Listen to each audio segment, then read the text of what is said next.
Et salut à tous et à toutes, c'est Sillyvolp. On se retrouve sur une nouvelle vidéo, on va vous parler des extraterrestres. Il aime pas les extraterrestres. Non, aujourd'hui je vais vous parler des extraterrestres et de la zone 51. Je tenais à faire cette vidéo comme pour répondre au sondage que vous avez fait sur l'espace communauté. D'ailleurs, merci à ceux qui répondent dans l'espace communauté, c'est génial. Et maintenant, je pense qu'on va faire comme ça, c'est je ferai des sondages et celui qui a le plus de votes, eh ben, je ferai une vidéo dessus sur le sujet, je proposerai des sujets et c'est à vous de choisir en fait. On va commencer par le commencement, on va parler des extraterrestres. Et de la zone 51.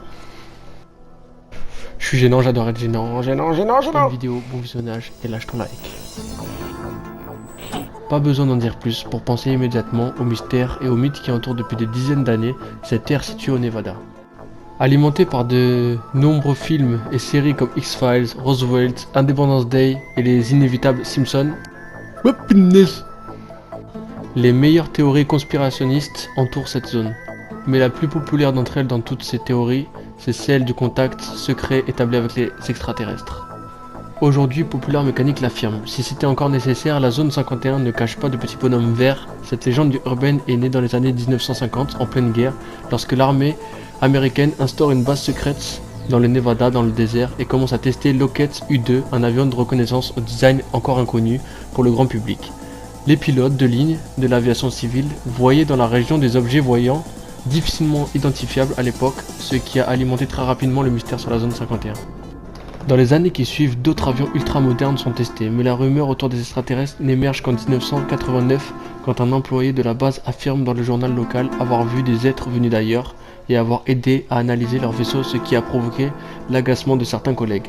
Du coup, le mec, il a super bien fait de faire ça parce que du coup, ça a été médiatisé, il y a eu plein de partages, après il y a eu beaucoup de fake news, de photos d'extraterrestres, etc. Mais bon, le plus important dans ce sujet, ça sera le panneau vraiment qui a écrit devant, c'est interdit d'y aller quoi, c'est interdit.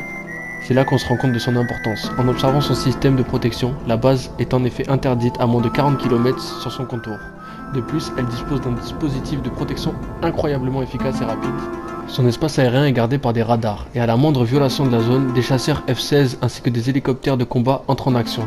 La partie la plus proche à laquelle on peut accéder est à 20 km au nord de la base. Il existe un lieu connu de tous ufologues d'où on peut avoir une vue plongeante sur la base. Il s'agit du pic Ticabo, haut de 2300 mètres. En 1998, la secrétaire de l'Air Force Sheila Widnell a agrandi le périmètre de sécurité de la base qui est désormais de la taille de la Suisse. Ça fait quand même une bonne base, hein, de quoi faire plein de choses bizarres.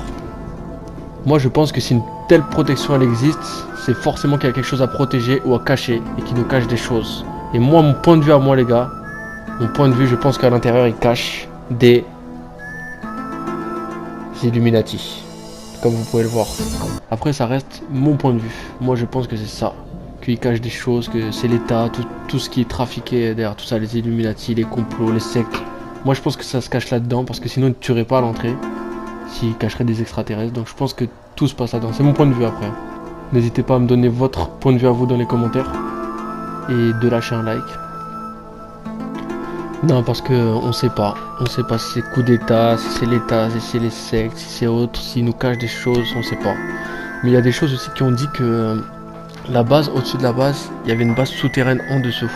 Et que vu d'avion, cette base ne couvre qu'une petite superficie de terrain, bien qu'elle soit étendue au cours des dernières années. Ce que ne l'on dit pas, c'est que des centaines d'employés sont amenés à la base par avion à partir de l'aéroport de McCain jusqu'à Las Vegas. Et cela plus de 10 fois par jour. Tant d'employés pour une si petite structure a poussé les observateurs à conclure que l'essentiel de la base était sous terre. Ce qui était confirmé par plusieurs techniques de manière anonyme. Quel est donc le secret de cette base 51 ? Qui échauffe les imaginations depuis ces longues années ? Qui détient tout ça et ses secrets ? Qu'y a-t-il ? Extraterrestres ? Donald Trump ? En Y ? On sait pas.